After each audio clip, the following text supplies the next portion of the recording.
छत्रपती संभाजीनगर जिल्ह्यातील गंगापूर तालुक्यातील विविध प्राथमिक आरोग्य केंद्रांना जिल्हा आरोग्य अधिकारी डॉक्टर अभय धानोरकर यांनी क्षेत्रीय भेट देत आरोग्य सेवांचा आढावा घेतला आहे। शेंदूरवाडा, भेंडाळा, लासूर स्टेशन आणि सिद्धनाथ वाडगाव येथील आरोग्य केंद्रांमध्ये उपचार व्यवस्था, औषध साठा, स्वच्छता, मनुष्यबळ आणि विविध राष्ट्रीय आरोग्य योजनांची पाहणी करण्यात आली। यावेळी पल्स पोलिओ मोहीम, HPV लसीकरण, TB अभियान तसेच माझं गाव आरोग्य संपन्न अभियान प्रभावीपणे राबविण्याच्या सूचना देण्यात आल्या।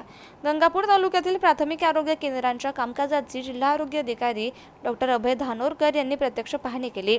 शेंदूरवाडा, भेंडाळा, लासूर स्टेशन आणि सिद्धनाथ वाडगाव येथील आरोग्य केंद्रांमध्ये उपचार व्यवस्था, औषध साठा, स्वच्छता, रुग्णसेवा आणि विविध आरोग्य योजनांच्या अंमलबजावणीचा सविस्तर आढावा घेण्यात आला। यावेळी आयुष्यमान भारत योजना, वयोश्री योजना, पल्स पोलिओ मोहीम, HPV लसीकरण, TB अभियान आणि माझं गाव आरोग्य संपन्न अभियान प्रभावीपणे राबविण्याच्या सूचना देण्यात आल्या। तसेच उष्माघात प्रतिबंधात्मक उपाययोजना, शीतकक्ष कार्यान्वित ठेवणे, प्रसूती प्रमाण वाढवणे आणि लाभार्थी नोंदणी वाढविण्यावर विशेष भर देण्यात आला।